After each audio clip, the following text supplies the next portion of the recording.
사순절 기간에 우리는 마태복음 말씀 우리 함께 나누고 있는데 마태복음 28장 가운데 벌써 16장 말씀 나누고 있습니다. 특별히 오늘은 주님께서 마태복음에서 최초로 순환을 당할 것이다. 그리고 그 순환에 의한 결과가 어떠할 것이다 라는 것을 제자들에게 예고하는 장면이 등장합니다. 여러분, 이 시간 우리가 말씀을 나눌 때 부족한 종을 통해서 제 생각을 그냥 전하는 것이 아니라 하나님의 말씀을 전하는 것이기에 여러분들에게 동일한 은혜를 주시고 또한 한 주 살아가는 새로운 그런 영적인 힘을 우리에게 이 시간 공급해 주실 줄 믿습니다. 그 어떤 인생이든 고난을 즐거워할 인생은 없습니다. 인간의 삶에 있어서 고난과 역경이 없었으면 좋겠지만 그렇지 않은 인생은 이 땅에 존재하지 않습니다.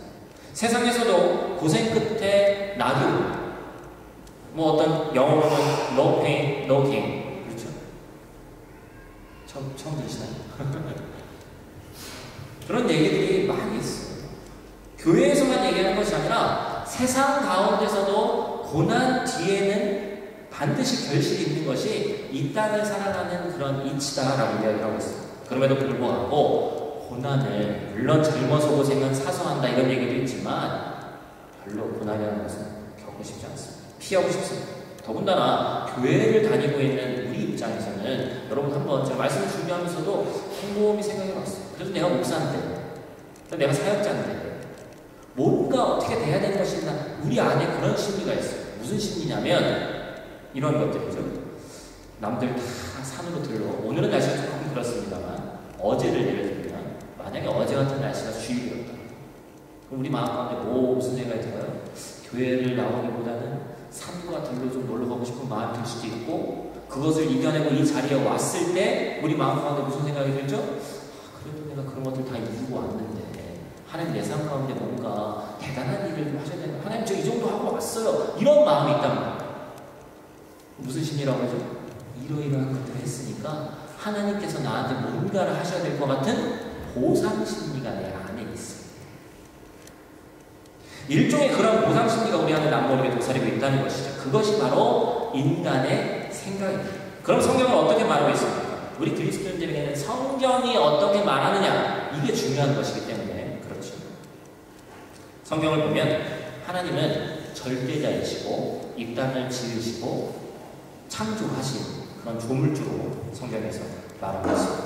그래서 그러한 조물주이신 하나님은 이 땅을 마음대로 통치해도 될 것 같아요. 왜냐하면 조물주니까. 근데 우리가 성경을 천천히 살펴보면 하나님 스스로도 하나님이 정한 법을 어기지 않으시고 이 땅을 통치하는 것을 보게 됩니다.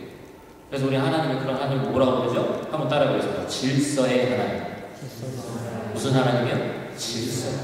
하나님은 하나님 정하신 법이 있는데 그 법칙 안에서 우리 가운데 일하시는 거예요. 아담과 하와의 죄 이후로 우리 삶 가운데는 어떠한 문제가 있으면 그 문제를 해결하기 위한 대가를 지불하는 것이 하나님이 정하신 법이었어요. 지금도 마찬가지예요. 그게 세상의 이치입니다. 구약시대 때는 짐승에게 죄를 전가해서 그 짐승을 제사로 드림으로 해서 우리의 죄가 없어집니다. 소위 말하는 속죄 제사를 구약시대 때 드렸어요. 그것이 법이었습니다. 그런데 오늘 본문에서 시작되는 주님의 순환과 십자가 사건을, 그리고 부활로 종결되어지는 그 사건을 통해서 인류를 구원하고자 하는 하나님의 방법이 드러났고 또한 목적이 드러났습니다. 성경에서 뭐라고 얘기하고 있어요? 피 흘림 없이는 죄사함이 있다 없다? 없다. 피 흘림이 있어야지만 죄사함이 있는 거예요. 그게 하나님이 정하신 법이라는 거예요. 또한 하나님은 그것을 말로만 표현하신 것이 아니라 본인, 하나님 당신께서 직접적으로 그것을 보여주십니다. 자신 하나밖에 없는 독생자 아들 예수, 기꺼이 그때 당시에 존재하는, 제가 주중에도 성경 공부하면서 얘기했지만 여러분들이 알고 있는 가장 잔인한 사형 제도, 어떤 그러한 것들, 제도가 뭐가 있나, 별의별 것들이 다 있지 않아요? 역사를 돌아봤을 때 어떻게 죽이는 것, 이렇게 죽이는 것. 근데 인류 역사상 찾아보기 힘든 가장 잔인한 방법 중에 하나는 십자가 사건을 통해서 인류를 구원하고자 하는, 그리고 독생자 아들 예수를 기꺼이 희생 제물로 삼으셔서 그 방법대로 우리를 구원하고자 하셨다는 거예요. 하나님에게 가장 소중한 것을 내어주심으로 인해서 하나님이 우리에 대한 사랑을 확증하셨고, 할렐루야. 왜냐하면 하나님 자신이 가장 소중한 걸 내어줬으니까. 그리고 그 독생자 아들 예수를 통해서 희생의 제물로 삼아서 인류를 구원할 목적을 세우셨다는 거예요. 이러한 것들을 디테일하게 다 설명하지 않으니까 주님의 수제자였던 이 베드로가, 저는 오늘 이 본문의 말씀 잘 읽으면 좀 주님께서도 약간 변덕이 심하신 것 같기도 하고, 16장 이 오늘 말씀 바로 앞에 뭐가 나와요? 베드로에 대해서 네가 반성이다. 뭐 전에도 후에도 이런 사람이 없다라는 식으로 엄청 뛰어드시죠. 그랬는데 베드로는 어찌 보면 인간적인 생각이 들어가긴 했지만 주님을 걱정하는 마음에서 딱 하니까 주님께서 좀 베드로가 그래도 참 강인했던 사람인 것 같아요. 저 같은 A형은 아니었던 것 같아요. 이 사탄아, 뒤로 물러가. 사실 이 모습이 우리의 모습하고 별반 다를 바가 없습니다. 뭐가 그렇습니까? 성경은요, 우리에게 모든 고난에는 하나님이 정하신 방법과 정하신 때가 있고 또한 정하신 목적이 있다고 분명히 얘기하고 있어요. 그리고 모든 고난에는 하나님이 이루고자 하는 그 분명한 계획이 있다는 거예요. 그런데 그것을 말씀을 통해서 깨닫고 신뢰하는 것이 우리 인생, 즉 고난을 허락하신 것에 대해서 깨닫는 것이 성도된 자의 기본 자세다라고 얘기할 수 있어요. 그럼에도 불구하고 피해갈 수는 있다면 피해가고 싶은 고난, 그리고 하나님은 그 고난을 통해서 우리 인생 가운데 무엇을 말씀하고 계신 것인지 그것을 알았다는 겁니다. 우리 때로는 그것을 온전히 이해하기 힘듭니다. 왜냐하면 우리가 사람이기 때문에 그렇죠. 아마도 오늘 이 말씀을 듣고 그 말씀을 통해서 온전한 해답이 되어 주어지는 것이 아니라 그것을 통해서 어떻게 됩니까? 또 다른 고민이 생기고 완전히 클리어하게 끝나지 않을 수도 있어요. 우리 평생 신앙생활하는 일종의 목적과 그 의미일 수도 있고 계속해서 깨달아야 될 것일 수도 있습니다. 그리고 저는 이 부분의 말씀을 준비하면서 이 말씀 가운데서 우리가 믿음의 선배들의 이야기를 보고 이 고난에 대해서 조금 더 묵상했으면 좋겠다. 그래서 두 사람을 선정했습니다. 성경에 고난을 당해서 여러 가지 힘든 상황 가운데 놓였던 사람 많은 사람들이 있지만 첫 번째로 나누고 싶은 사람은 욥입니다. 우리가 성경을 통해서 욥을 잘 알고 있기에 많은 분들이 고난하면 욥을 떠올리실 거예요. 그 감당하기 힘든 고난, 뭐 디테일하게 이런 고난 저런 고난, 뭐 이 시간 나누기는 그렇습니다만 욥이 당한 고난이 있는데 과연 이 욥이라는 사람이 고난 가운데 내린 결론이 무엇일까? 우리가 그것을 만약에 제대로 알면 욥과 같이 똑같은 고난을 당하지 않아도 그것을 간접적으로 우리가 경험할 수 있지 않겠습니까? 욥기를 잘 읽어보면 그가 그 숱한 고난과 역경 가운데서 인간이기 때문에 낭망하고 하나님을 원망하기도 있지만 하나님이 모든 만물을 다스리는 주권자라는 사실을 부인한 적은 단 한 번도 없습니다. 자기 태어난 인생을 후회하고 여러 가지 면에서 낭망한 적은 많이 있었지만 하나님이 주권자이시라는 것을 부인한 적이 없다는 거예요. 욥은 어떤 신앙의 삶을 살았냐면 사람이 선하면 복을 받고 악하면 저주를 받는다고 생각했어요. 이것이 바로 고대의 신앙관이고 사실 오늘을 살아가고 있는 저와 여러분도 별반 다를 바가 없는 신앙관입니다. 하나님은 욥과 세 친구의 이야기를 욥기가 여러분 항상 외롭겠죠. 42장까지 있어요. 창세기가 50장이거든요. 욥기 내용을 보면 사실 그 안에 성경 말씀은 별 내용 없다 이렇게 얘기할 수 없지만 계속해서 욥과 친구가 주고받는 이야기만 나와요. 우리가 원하고자 하는 해답이 별로 나오진 않아요. 계속해서 그냥 하나님이 빨리 등장하시는 것도 아니고 욥하고 친구들하고 논쟁하는 겁니다. 어쩌면 쓸데없는 얘기하는 것처럼 들려요. 뒤에 문을 여시면 되는데 모르시는 것 같아요. 제 문을 좀 열어주세요. 하나님은 욥과 친구들의 이야기를 성경 말씀 전체 욥기를 보니까 아무 말 없이 경청하시고 욥기가 42장까지 되었는데 하나님은 욥과 그의 세 친구 대화 사이에서 그냥 이야기가 흘러나오기를 계속해서 기다리십니다. 욥과 최고의 지성이라고 하는 친구들 사이에 실타래를 풀 수 있는 기회를 주셨어요. 그런데 그 어느 친구도 욥의 마음을 충분히 이해할 것처럼 보이지 않고 오히려 며칠 사이에 친구들과 욥 사이는 점점 더 멀어지기만 합니다. 인간의 지성으로 해답을 내릴 수 없는 일이 벌어지고 있다는 것이죠. 욥기가 42장을 말씀드렸는데 하나님이 언제 등장하십니까? 38장 거의 끝머리 돼서 하나님의 폭풍 가운데서 욥에게 등장하시죠. 침묵하셨던 하나님이 말씀하시는 거예요. 그리고 욥의 질문에 도대체 왜 착한 일을 하고 선한 일을 하고 그 누가 봐도 의인이라고 했던 내 삶 가운데 이런 고난이 왔냐? 라는 그 질문에 하나님이 이렇게 대답하십니다. 욥기 38장 1절에 3절 말씀, 2절에 3절 말씀 같이 읽겠습니다. 무지한 말로 생각을 어둡게 하는 자가 누구냐? 너는 대장부처럼 허리를 굽고 내가 네게 묻는 것을 대답할지니라. 내가 땅에 기초를 놓을 때에 내가 어디 있었느냐? 내가 깨달아 알았거든 말할지니라. 여러분, 저는 이 말씀 보면서 좀 약간 황당하다. 분명히 질문을 한 건 욥이었는데 우문일 수도 있죠. 우문일 수 있으면 현 답을 해주셔야 되는데 또 물어보고 계십니다. 무슨 얘기냐면 아마도 욥은 하나님에게 클리어한 대답을 원했을 것 같아요. 오늘 살고 있는 우리도 마찬가지고 왜 내 삶 가운데 이러한 고난이 왔습니까? 네가 이러한 일을 했기 때문에 이러한 일을 당한 거야. A였기 때문에 B가 노출되는 거고 A와 B가 합쳐져서 C가 나오는 거야. 이런 대답을 아마 원했을 거예요. 그런데 하나님은 그렇게 말씀하지 않으십니다. 사람은 어떤 사람이든 간에 고통의 문제에 대해서 질문받으면 의뢰, 욥의 친구처럼 하나같이 자기는 선한 사람이고 네가 무엇인가 잘못해서 그렇고 또한 철학적인 뜬금없는 얘기만 합니다. 사람은 원래 그래요.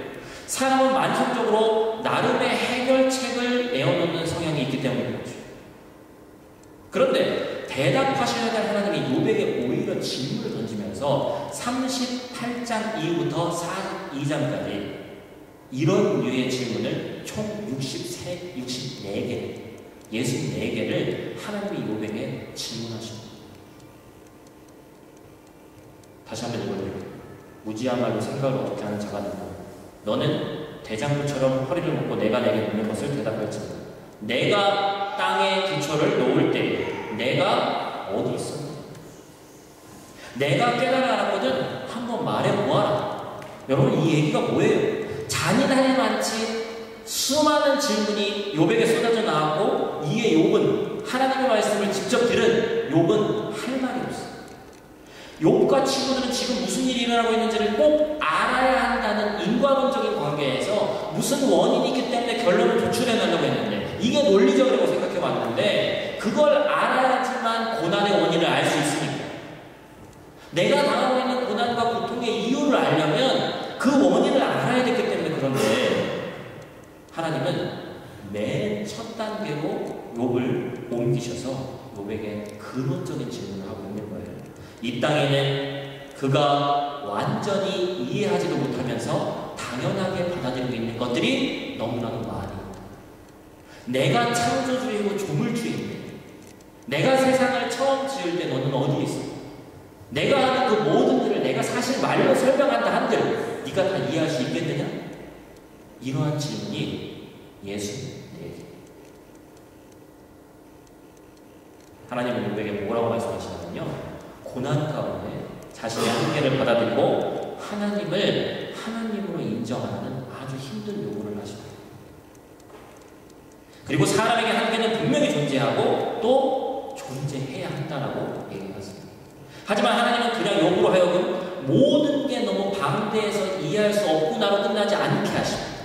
바로 이 하나님이 위에서 유를 창조해내신 하나님, 이 세상의 그런 아름다운 패턴과 창조의 질서와 이 세상을 바라볼 때 신묘막측한 모든 것들을 지으신 그 하나님이 나이기 때문에 너의 고난을 통해서도 그러한 아름다운 것들을 나 하나님은 만들어낼 수 있다 없다. 만들어낼 수 있다. 사실 하나님은 바로 그 사실을 욥에게 이해시키고 싶으셨어요. 우주는 복잡하면서 이해할 수 없는 존재인 바 욥에게 그 사실을 상기시키셨습니다. 그러면서 욥기의 마지막 42장에 비로소 하나님은 욥에게 이런 하나님을 등장하세요. 어떤 하나님입니까? 위로의 하나님, 함께 하시는 하나님. 말씀 한번 읽어볼까요? 42장 5절 6절입니다. 욥의 고백이죠. 내가 주께 대하여 귀로 듣기만 하였사오나 이제는 눈으로 주를 배우나이다. 그러므로 내가 스스로 거두어드리고 티끌과 제 가운데에서 회개하나이다. 욥은 고난 가운데 하나님을 만났습니다. 그 하나님은 자신의 위대함을 말씀하신과 동시에 내가 고통 가운데 있을 때 네 고통의 목소리를 내가 듣고 있어. 38장이나 되는 그 방대한 분량의 친구와 어찌 보면 절대되어진 신이 과연 내 기도와 내 목소리를 들을까 하는 그 의문 가운데 있던 욥에게 하나님이 네가 고통당하고 친구와 그런 얘기를 하고 있던 그 모든 순간순간에 내가 너와 함께 했다. 할렐루야. 임마누엘의 사랑하는 성도 여러분, 고난의 때는 우리가 연약함을 느끼는 동시에 하나님이 우리와 여전히 함께 하심을 느끼는 소중한 시간이 되고 있습니다. 그게 느껴져야 돼요. 그게 고난의 의미와 고난이 허락하신 목적이라는 것이죠. 또 한 명의 믿음의 선배 이야기를 나누기 원합니다. 바로 엘리야라는 선지자입니다.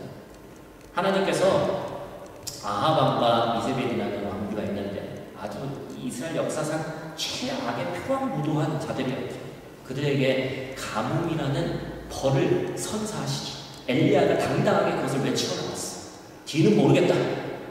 하나님이 외치라고 하니까 선지자로서의 사명은 선포하는 것이기 때문에 선포하고 왔습니다. 그 이후의 일이에요.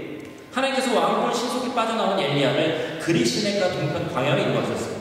선지자 엘리야의 말대로 맹렬한 태양열 안에서 땅은 메말라갔고 모든 식물은 메말라갔어요. 죽어갔어요. 그 가운데 하나님이 하신 일이 있죠. 열왕기상 17장 6절 말씀 같이 읽습니다. 까마귀들이 아침에도 떡과 고기를 저녁에도 떡과 고기를 가져왔고 저가 시내를 마셨다는 이런 놀라운 일이 인생 가운데 이러한 일이 벌어지는 거예요. 하나님이 그냥 광야 가운데 죽을 것 같이 있는 그 엘리야에게 먹이심이 입히시는 거예요.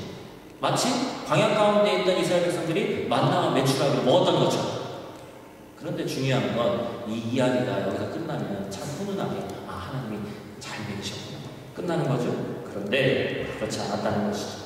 모든 이스라엘 지역의 가뭄으로 인해서 심한 어려움을 당하고 있었지만 엘리야는 아닌 것만 같았어요. 왜냐하면 시냇가에 물을 먹고 계속해서 살고 있었으니까. 그런데 어느 날 엘리야에게도 가뭄의 피해가 찾아옵니다. 열왕기상 17장 17절 말씀이죠. 제가 읽어드릴게요. 땅에 비가 내리지 아니하고 얼마 후에 그 시내가 마르더라. 엘리야가 아합 왕에게 그 말씀을 선포하고 났지만 그 다음 인생은 우리 생각대로 하면 하나님이 이 선지자의 삶 가운데는 고통과 어려움이 없게 해주셔야 되는 거예요. 왜냐하면 그래야지만 선포한 사람의 명이 서는 거예요. 이게 인간의 생각이에요. 바꿔서 얘기하면 여기에 있는 제가 목사인데 목사가 고난에 대해서 뭐하고 이런 얘기를 해요. 그런데 목사님 보면 맨날 힘들어. 면이 서겠어요? 여러분 물질의 복도 받아야 됩니다 하는데 저는 맨날 손가락만 빨고 있어요. 되겠어요? 이게 인간적인 생각이란 말이에요. 그런데 하나님께서 완전히 말라버린 시냇물로 모르겠어요. 성경적인 건 아니지만 과학적인 얘기를 하면 음식은 좀 안 먹어도 한 20일 넘게 버틸 수 있는데 물을 하나도 안 먹으면 3일 넘게 힘들다. 그러니까 엘리야에게 다 그 정도 시간이 허락됐겠죠. 이제 다 죽었구나. 한 방울의 물도 남아있지 않았어. 온 땅을 휩쓸고 있던 무서운 가뭄이 선지자인 나에게는 없어야 될 것 같은데 아니 까마귀를 통해서 먹을 것과 입을 것들 다 주시면 물도 갖다 날라주지. 하나님이 그렇게 하지 않으셨다는 거예요. 끝까지 밀어넣으셨다는 거예요. 그러나 적어도 엘리야는 그래도 선지자인지라 지푸라기를 잡는 심정으로 믿음을 갖고 하나님을 기다릴 수밖에 없었어요. 아마도 모든 약속이 한순간에 허물어지는 것 같았어요. 내가 선포는 했지만 그 모든 것들을 보지도 못하고 죽겠구나. 하나님이 자신을 가뭄으로 황량해진 광야에서 비참한 죽음을 당하도록 내버려 주실지도 모른다는 생각이 엘리야의 머릿속에 스쳐 지나가는 줄을 모르겠습니다. 그러나 그가 믿음을 가지고 기다리고 있을 때 하나님께서 그의 삶 가운데 이렇게 말씀하시죠. 열왕기상 17장 9절 말씀입니다. 같이 읽습니다. 너는 일어나 사돈에 속한 사르밧으로 가서 거기 유하라. 내가 그곳 바오에게 명하여 너를 공개하게 하였느니라. 준비가 안 됐죠. 하나님께서 당신의 신친한 종인 엘리야에게 또 다른 차원의 경험을 허락해 주셨어요. 하나님께서는 시냇물을 원래 허락해 주셨고 그 후에 그 시냇물을 말리심으로 그를 엘리야를 보다 높은 차원의 새로운 경험으로 인도하기를 원하셨던 거예요. 제가 항상 강조하는 말이지만 우리 그리스도인의 삶은 앞으로 전진해야 돼요. 제자리에 머무르는 삶은 후퇴하는 거라고 제가 말씀드렸어요. 아마도 내일 시냇물이 말라서 결국에 바닥이 보이지 않았다면 엘리야는 그도 사람인지라 그곳에서 편안하게 계속해서 머물러 있기를 원했을 거예요. 자신이 누리는 축복에 만족하면서 안일하게 살아갔을 거예요. 여러분, 우리의 삶에 대비해서 보세요. 우리는 안 그렇습니까? 하나님은 우리 인간의 타고난 이구적 본성을 자기가 지으셨기 때문에 누구보다도 더 잘 아시는 하나님이십니다. 사람은 누구나 육신이 편하면 안주하려고 합니다. 어쩔 수 없습니다. 그러나 엘리야에 대한 하나님의 계획은 엘리야가 그곳에 안주하는 것이 아니라 다른 곳으로 이동하는 것이었어요. 만약 그가 원하는 대로 시냇가에 풍성한 물이 있어서 그대로 남아 있었다면 하나님은 그 정도에 하실 수 있습니다. 여러분, 오늘 이 본문 엘리야 열왕기상 17장 이후에 나오는 본문들이 뭡니까? 만약에 엘리야가 그냥 그 자리에 있었으면 없었을 일이죠. 이 뒤에 일어난 일들, 우리가 잘 알고 있는 건 뭐예요? 많은 기적적인 일들이 있지 않았습니까? 엘리야가 하나님께서 시냇물을 마르게 하셨을 때 엘리야의 믿음과 신앙은 퇴보한 것이 아니라 놀라운 기적들, 갈멜산의 놀라운 기적, 사르밧 과부의 기적, 그리고 제자인 엘리사와의 만남, 그 모든 것들이 그가 이동했기 때문에, 그 현재의 삶에 안주하고 머물러 있지 않았기 때문에 하나님이 그에게 고난을 허락하셨기 때문에 그 모든 기적적인 순간이 일어날 수 있게 됐다는 거예요. 그는 시냇물이 마르는 시련 가운데서도 굳건하게 하나님의 인도하심을 기다리는 믿음을 배우게 됐습니다. 이게 엘리야에게 고난을 허락하신 하나님의 뜻이에요. 고난의 때에 한 문이 닫히면 우리 그리스도인의 삶 가운데는 다른 문이 반드시 열리게 되어 있습니다. 이게 하나님이 우리에게 허락하신 고난입니다. 저는 개인적으로 제 인생의 전환점이 된 그런 사건에 대해서 별로 나누고 싶지 않아요. 왜냐하면 감정이 이입되면 좀 이렇게 객관적이고 좀 이렇게 잘 전달을 해야 되는데 이 뭐랄까 핀트가 어긋나는 경우도 있고, 그래서 좀 어떤 그런 간증은 간증인데 너무 그 인생 가운데 좌지우지했다 그런 것들을 이렇게 나누지 않으려고 특히나 주일절일 때는 그렇게 생각을 하는데 오늘 이 말씀을 준비하면서 이 얘기는 좀 함께 나눠야 되겠다. 왜냐면 목사님 삶 가운데 별로 고난도 없는 것 같은데 여러분들이 잘 보시기에 모르겠어요. 이 자리에 저보다 더 큰 고난 당하신 분도 많이 있죠. 근데 그런 것들을 좀 함께 나누면서 우리가 좀 얘기했으면 좋겠다 해서 제 얘기를 좀 한번 해보려고 합니다. 아마도 그런 가족 가운데 큰 일어나는 일들은 별로 사람들이 나누고 싶어 하진 않아요. 왜냐면 가족들 가운데서도 불문율처럼 내려지기 때문에 굳이 그것을 꺼내려고 하지 않는 것이죠. 2012년 5월 1일입니다. 날짜를 정확히 기억하는 것은 그날이 노동절이었기 때문에 그렇고 벌써 7년이나 더 된 그런 일이에요. 제가 새로운 교회에 부목사로 부임한 지 6개월 됐었어요. 여느 때와 다름없는 날이었고 목사는 노동자가 아니죠? 그래서 5월 1일에도 불구하고 출근을 했습니다. 저는 이제 사택이 옥상에 있었고 여름에 엄청 더워요. 에어컨 있긴 있는데 전기세 교회에서 나가니까 아껴 써야 되니까. 근데 5월달에 또 엄청 더웠던 날인 걸로 제가 기억나요. 그래서 밑에 이제 출근하는 한 1분 정도 걸리기 때문에 9시까지 출근하는데 한 8시 한 59분 이 정도 매달려가지고 출근했는데 오전에서 오후 넘어가는 그런 순간이었는데 저희 아내한테 연락이 왔어요. 왜냐면 노동절이니까 본인은 하던 일이 있었는데 잠깐 쉬고 있었고 저는 이제 그런 연락을 받았죠. 갑자기 아내한테 연락이 왔는데 목소리 가운데서도 뭔 일이 있긴 있구나 하는 게 느껴지시죠. 바로 올라갔는데 아내가 주저앉았어요. 저희 아내가 5 형제 중에 첫째입니다.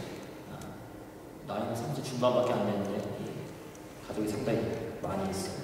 여기 이제 우리 처남, 제일 막내 처남이 여기 있습니다. 저희 아내하고 16살 차이죠. 중간에 셋이나 더 있으니까. 근데 저희 셋째 처제가 있는데, 그러니까 딸, 아들 이런 거죠. 셋째 처제가 있는데 사이클 국가대표 상비군까지 한 그런 인재였어요. 경상도 어느 도시에 소속되어 있는 그런 실업팀 같은데 도시에 시청에 소속되어 있는 그런 선수였는데 전국체전이 있어서 그날 이제 이동을 하는 거예요. 그럼 이동 계획은 뭐냐면 앞에 칸보이가 있고 뒤에 칸보이가 있고, 그러니까 코치진이 앞길 이제 안전거리를 확보해서, 그렇죠. 뒤에 이제 사이클 선수 넷이 따라가고, 사이클 선수니까 그것도 연습이잖아요. 사이클 싣고 차 타고 가는 게 아니라 연습하면서 가는 거예요. 국도로 이제 가고 있는데 대형 트럭을 운전하는 운전수가 그거를 못 본 거죠. 그래서 앞뒤에 보호하고 있는 차가 있는데 뒤에 있는 차를, 그 코치 차를 그대로 박아버렸어요. 그래서 그 앞에 있는 4명의 처자들이 다 이명을 달했어요. 그 사건에 저희 처제가 있죠. 그래서 어떻게 보면 그 일을 통해서 그 트럭 운전사의 이제 진술을 보니까 뭐라고 하는 거예요? DMB 봐가지고 미처 못 봤다. 아마 이제 좀 굴곡질이었던 것 같아요. 그것 때문에 국회에서 DMB 못 보게 하는 그 방지법이 발의가 되죠. 여러분 어찌 보면 영화에나 나올 법한 그러한 일이죠. 아마도 저희 가족 중에 그 누구도 그런 사건의 피해자가 되리라고는 2012년 5월 1일 오전까지는 그 아무도 몰랐습니다. 그걸 누가 예측이나 할 수 있겠어요? 상상이나 할 수 있겠어요? 벌써 7년 전 일인데 제가 그때 30대 초반이기 때문에 제가 목사라는 이유 하나만으로 거기에 있는 가족들, 그러니까 유가족들 4명이 다 죽었기 때문에 그 사람들의 가족, 유가족 대표, 그나마 목사라 저 혼자 그나마 좀 멘탈 잡고 뭔가 수습하려고 했지 나머지 분들은 정신이 없는 거예요. 여러분 그러한 영화만 봐도 알잖아요. 간접적으로 그런 것도 알잖아요. 정신이 하나도 없어요. 거기에서 이성을 갖고 얘기할 수 있는 사람도 없어요. 사람은 누구나 그런 일이 터지면 도대체 왜 내가 무슨 잘못을 했길래, 우리 가족이 도대체 무슨 잘못을 했길래 이런 얘기가 먼저 나오게 되었어요. 심지어 목사인 저도 마찬가지예요. 그 일을 딱 겪고 나니까 도대체 왜? 거기에 대한 질문을 하나님한테 던질 수밖에 없어요. 그래도 목사가잖아. 그래도 내가 이렇게 살아야 돼. 이건요, 목사고 신앙생활을 오래 한 사람이고 다 똑같습니다. 중요한 것은 그 당시에는 그 뜻에 대해서 깨닫기가 힘들죠. 우리의 눈이 가리워지고 마음의 눈이 그때 당시에는 더군다나 닫혀있기 때문에 그것을 깨닫기 힘듭니다. 제가 시간 관계상 다 말씀드리지 못하지만 제가 아마도 그 사건 때문에 이 자리에 또한 있는 것과 큰 연관이 있어요. 특히나 원래 저희 아내 쪽은 장인어른, 장모님, 할아버지, 할머니, 그리고 뭐 여기 있는 호소도 마찬가지로 막내, 거의 대부분의 사람들이 교회 다니지 않았습니다. 저희 아내와 둘째 처제, 그리고 셋째 처제는 참 감사하게도 그 사건 있기 전에 세례받고 교인이 됐었죠. 그 전에는 교회 다니는 그런 가정이 아니었어요. 그런데 그 사건 이후에 할아버지는 믿고 돌아가셨고, 할렐루야, 할머니, 그 다음에 장모님, 할머니 교회 다니시고 장모님 집사님이시고 장인어른 한 분 남으셨어요. 저는 여러분들은 부인한다 해도 제 인생 가운데 하나님 그 고난을 허락하셨던 이유에 대해서 이제는 알 겁니다. 여러분들은 본인의 일이 아니기 때문에 모르실 수 있지만 제가 이 자리에 있는 그 모든 스토리들을 다 말씀드리면 이 자리에 와 있는 그 모든 것들이 하나하나 다 맞아요. 그래서 하나님의 그런 원대한 계획과 원대한 뜻을 이제야 욥이 고백한 것처럼 이제야 하나님이 보았고 이제야 알 수 있습니다. 지난주에 성경 공부 시간에 지체들과 이렇게 나눔을 하는데 특히나 저녁반 지체들하고 이렇게 나눔을 하는데 대부분 일을 하잖아요. 일하는 지체들하고 나눔을 하니까 여러분 인생에 고난이 없는 인생이 있을까요? 없을까요? 지금 처해 있는 환경이 다 힘들어요. 직장은 직장대로, 어떤 지체들은 뭐 사람 때문에, 그 다음에 위에 상사 때문에, 부하 직원 때문에 다 힘들어요. 고난과 역경이 없는 사람이 아무도 없어요. 그래서 제가 오늘 말씀에 제목을 뭐라고 정했습니까? 반드시 풍랑은 옵니다. 여러분 인생 가운데 그런 일이 없었으면 좋겠지만 한 번 정하신 것이 태어나서 죽게 되는 것이에요. 죄송한 얘기입니다. 오는 것은 순서가 정해져 있지만 하나님 나라 가는 것은 순서가 정해져 있지 않기 때문에 당장 1시간 뒤의 일도 모르는 우리에게 인생의 풍랑이 안 옵니다라고 제가 목사로서 얘기하고 싶지만 인생의 풍랑은 세상은 올 수밖에 없습니다. 그러면 세상에서도 무슨 육체적인 보험을 들고 이렇게 해서 준비하는데 영의 사람이라고 하는 우리는 도대체 뭘 준비해야 되는 거예요? 풍랑이 왔을 때 갈릴리 바닷가운데서 떨며 제자들의 그런 모습들, 예수님이 도대체 누군지를 모르니까 그 만군의 주여 되시고 세상을 창조하신 하나님이신 참 인간이자 참 하나님이신 주님과 함께 있음에도 불구하고 두려워 떨던 그 제자들의 모습이 오늘날 우리의 모습이 아닌지 여러분 한번 돌아보시기 바랍니다. 또한 여러분 잊지 마시기 바랍니다. 주님이 그 순간순간에 우리와 분명히 함께 하신다는 사실이에요. 물론 그 고난을 겪고 있는 그 과정 가운데 그것이 느껴지지 않을지는 모르겠습니다. 그럼에도 불구하고 주저앉지 말고 그 자리에서 우리가 일어서야 되는 거예요. 모든 것을 포기한 이 또한 지나가리라가 아니라 하나님이 가지고 계신 내 인생의 계획에서 이 또한 지나가리라는 믿음이 있어야 됩니다. 할렐루야. 여러분 제가 여러분 한 분 한 분 다 얘기를 나가지 못했기 때문에 여러분이 어떤 고난과 역경 가운데 우리 아까 박태일 집사님이 기도했습니다만 어떤 어려움이 있는지 특히나 여행 가운데 오신 분들은 또 해외에 살고 있는 우리의 그런 고충과 어려움을 잘 모르실 수도 있어요. 한국에 있는 청년들이 아직까지도 저한테 목사님 프라하에서 아름다운 환경 보면서 설교 준비하면 설교가 너무 잘 나오겠어요. 이런 얘기 하는 것처럼 그러나 삶을 살아가는 우리 가운데 주어진 삶은 어디나 다 똑같죠. 우리 가운데 고난이 있고 역경이 있고 특히나 해외에 살고 있는 우리에게는 언어의 문제, 문화의 문제 여러 가지 문제들이 참 너무나도 많이 있습니다. 그런 여러분에게 하나님은 하나님 자신의 존재감을 보이시고 뭐래요? 말씀. 우리 마지막으로 한 말씀 한번 읽을까요? 베드로전서 4장 12절 13절 말씀인데요. 우리 한번 같이 읽어보도록 하겠습니다. 사랑하는 자들아 너희를 시험하려고 오는 불시험을 이상한 일 당하는 것 같이 이상히 여기지 말고 오직 너희가 그리스도의 고난에 참여하는 것으로 즐거워하라. 이는 그의 영광을 나타내실 때에 너희로 즐거워하고 기뻐하게 하려 합니다. 할렐루야. 고난을 당할 때 정말 어려운 얘기죠. 저도 잘 못하는 얘기지만 기뻐하라. 예수 그리스도의 고난에 우리가 참여하는 거예요. 우리의 믿음의 여정은 하루 살고 끝나는 그런 여정이 아닙니다. 여러분 제가 이 자리에 계신 많은 분들 다양한 국가에서 오셨고 우리나라에서 오신 분이 아니라 다 한국 사람이라는 공통점이 있습니다만 여러 곳에서 오셨는데 여러분들에게 부탁드리고 싶은 게 있습니다. 마지막 때에 천국에서 만납시다. 할렐루야. 여러분 이 싸움과 이 경주는 끝까지 완주하느냐 못하느냐의 싸움입니다. 사탄은 중도에 우리를 무너뜨리려고 하는 거고 우리는 어떻게 해서든지 그 끝까지 가야 됩니다. 1, 2, 3등은 중요한 게 아니에요. 조금 가고 늦게 가는 건 중요한 게 아니에요. 이 경주에서 완주하는 거예요. 제가 그래서 그런 승용할 때 이런 그래프를 그려드렸어요. 이렇게만 계속 떨어지는 게 아니라 약간의 굴곡을 지지만 우리들의 그 신앙의 그 곡선이 계속해서 그래도 상승해 나가는 거예요. 떨어질 때도 있고 어렵고 난망할 때도 있지만 그러한 곡선을 유지해 나가야 되는 겁니다. 제가 원래 헌금송을 같이 찬양한 다음에 그 다음에 이제 여러분들에게 뭡니까 헌금병원에도 돌리고 이렇게 하는데 오늘은 제가 말씀을 준비하면서 제가 찬양을 뭐 잘해서 그런 게 아니라 여러분들이 말씀을 들으면서 말씀 가운데 그리고 찬양을 듣는 가운데 조금은 위로받았으면 좋겠다는 거여서 제가 찬양 하나를 준비했습니다. 그러니까 저 혼자 부르겠다는 얘기예요. 여러분들 가사를 한번 보시면서 아는 분도 계실 거예요. 가사를 한번 보시고 찬양을 함께 들으시면서 이 시간 하나님의 말씀을 기억하시고 여러분들이 좀 힘을 내실 수 있는 시간이 되기를 소원합니다. 그럼